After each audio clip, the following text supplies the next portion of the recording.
እግዚአብሔር ያክብር። ዛሬ 370 ኪሎ ሜትር አቋርጬ ለአንድ ዓላማ መቄዶንያ ተገኝቻለሁ። ምክንያቱም ከመንገሬ በፊት ግን ስለ መቄዶንያ አሁናዊ ሁኔታ ተገኝቼ ያየሁትን አንዳንድ ነገሮች ልበላችሁ። መቄዶንያ በአሁን ሰዓት በሺዎች የሚቆጠሩ ሰዎችን እንዳረፉበትና እንደሚመገቡበት ተመልክቻለሁ። ከተመለከትኳቸው መካከል ልቤን ከነኩት ነገሮች ውስጥ አብዛኞቹ የአእምሮ ህሙማን ናቸው። የአእምሮ ህመም ደግሞ ምን ያህል ከባድ እንደሆነ ትረዱታላችሁ።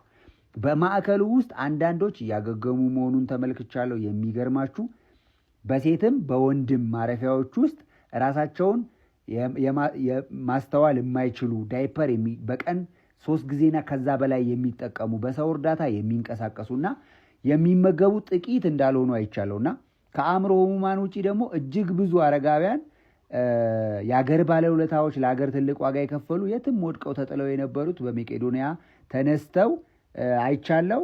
ፈጣሪያቸውን እያመሰገኑ ንጽህናቸው ተጠብቆ ከዛ የሚፈለጉትን ሃይማኖት ተቋም እዛው እያገኙ በሚገርም ሁኔታ ውስጥ እዛ ይገኛሉ። የሚገርማችሁ አንዱ በተለያዩ በሽታዎች ውስጥ የነበሩና ከጎዳና ከተጣሉበት ተነስተው ሰው ሊጠየፈው የሚችል ቁስላቸው ታጥቦ በተለያየ ትሪትመንት ተደርጎላቸው ተነስተው እንደገና ሰው ሆነው አእምሯቸው ተመልሶ ድርጅቱን እንደገና መቄዶንያን ደግሞ በሹፍርና በእጅ ስራ በጽዳት ስልክ ኦፕሬተር ሆነው የሚሰሩ አሉ። እንደገና ደግሞ ሌሎችንም ደግሞ በመንከባከብ ድርጅቱን በተለያየ ሁኔታ የሚያግዙ ሰዎችን ተመልክቻለሁ። መቄዶንያ ደግሞ እንደምታውቁት ተጀምሮ ፊኒሽንጉን ያላለቀ ፎቅ አለው።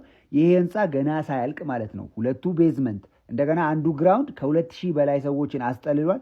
የሚገርማችሁ ደግሞ በር እንኳን የለውም። እኔ በጣም የገረመኝ ነገር በር እንኳን የለውም። ብርድ በጣም ያስገባልና በመቄዶንያ አሁን እንግዲህ ከ50 በላይ የሚጠጉ በየክልል ከተማው ብራንቾች አሉት።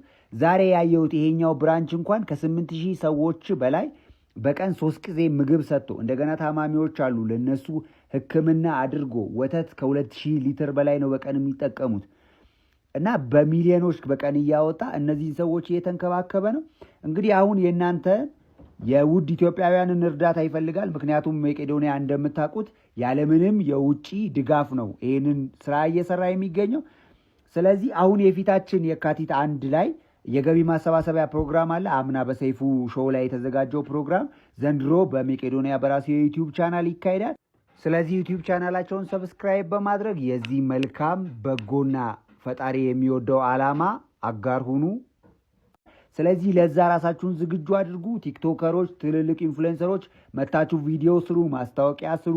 ይሄ ከእናንተ የሚጠበቅ ነው። ስለዚህ ይሄንን ጥሪ ላስተላልፍላችሁ ወዳለሁ። እንደገና ይሄንን መልእክት የሰማችሁ በሙሉ ሰው ለመርዳት ሰው መሆን በቂ ነው እንደሚል ቢኒያ አካል መታችሁ በመጎብኘት ብቻ ትልቅ እርዳታ ማድረግ ትችላላችሁ። ይሄንን መልእክት የምትሰሙ ሼር፣ ኮፒ ሊንክ፣ ሪፖስት በማድረግ ይሄ ቪዲዮ ቫይራል እንዲወጣና ብዙዎች ጋር እንዲደርስ ትልልቅ ፎሎወር ያላቸውን ቲክቶከሮች ሜንሽን አድርጓቸው። ወዳቸዋለሁ።